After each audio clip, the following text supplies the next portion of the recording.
सलमान आगा कप्तान होंगे, बाबर और शाहीन की टीम में वापसी। अब्दुल समद बगैर खेले स्क्वाड से बाहर हो गए। फखर, साइम, साहिबजादा फरहान, उस्मान खान, ख्वाजा नाफे और शादाब खान स्क्वाड का हिस्सा हैं। नसीम शाह, फहीम अशरफ, वसीम जूनियर, सलमान मिर्जा, अबरार अहमद और मोहम्मद नवाज भी स्क्वाड में जगह बनाने में कामयाब हुए।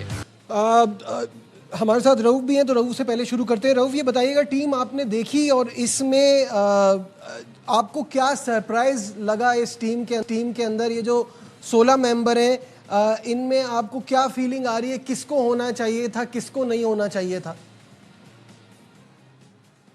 देखिए, मेरे लिए तो एक टोटल सरप्राइज है और मेरा ख्याल है कि जो पाकिस्तान, ये टाइम आ चुका है कि पाकिस्तान क्रिकेट बोर्ड को ऑस्ट्रेलिया या जो दूसरे स्ट्रॉन्ग क्रिकेट बोर्ड हैं उनसे सब सीखना चाहिए।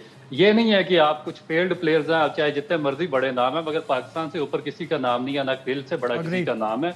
तो अगर वो आउट ऑफ फॉर्म है, उनसे परफॉर्मेंस नहीं हो रही और एक फॉर्मेट में वो उसमें वो रिलैक्स फील नहीं कर रहे और फॉर्मेट उनको सूट भी नहीं कर रहा, तो आप उनकी जगह यंगस्टर को, जो फ्रेश लेग्स है, फ्रेश ब्लड है, उनको आप इंडल्ज करें उनकी जगह पे। आप देखिए, स्टीव स्मिथ की मिसाल आपके सामने। ऑस्ट्रेलिया बिग बैश जैसी मोस्ट कंपेटिटिव लीग में उन्होंने 40 बॉलों पे 100 रन किए हैं, मगर ऑस्ट्रेलियन स्क्वाड में उनकी वापसी नहीं हुई है क्योंकि उन्होंने अपना एक विजन, एक प्लान बनाया हुआ था और यंगस्टर्स को उन्होंने फ्यूचर प्लान में शामिल किया हुआ था, चाहे आगे वर्ल्ड कप ही आ रहा है। तो हम बाबर आजम को किस बेस पर लेकर आ रहे हैं, कौन सी परफॉर्मेंस में वापस आ रहे हैं?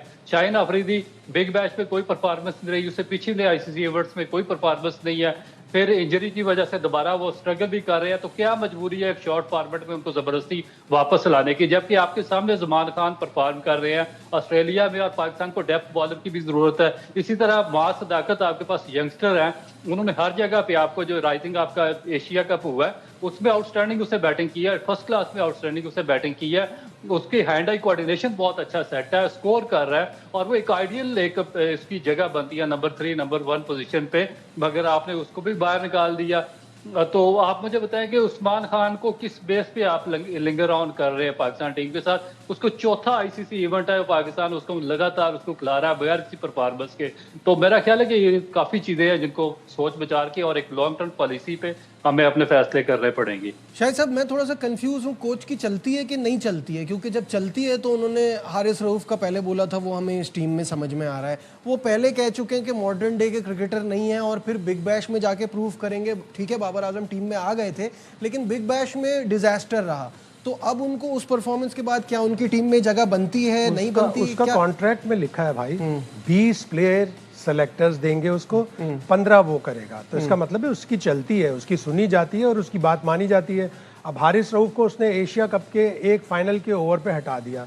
अभी बिग बैश में उसने 20 विकेटें ली हैं। जो बिग बैश में रन्स नहीं बना रहा, जिसका स्ट्राइक रेट पुअर था, वो टीम में जिसने 20 विकेटें ली थी वो नहीं है। सरप्राइजिंग। हारिस रऊफ एक एक्सप्रेस बॉलर है, विकेट टेकिंग बॉलर है। अगर वो 4 ओवर में 40-45 रन देकर भी 3 या 4 आउट करता है तो एक्सेप्टेबल होना चाहिए था। लेकिन अगर कोच ने डिसाइड कर लिया तो अब मोर और लेस यही टीम होगी। और आपको पहले बताया था कि 25 के बाद ही वर्ल्ड कप का स्क्वाड अनाउंस होगा।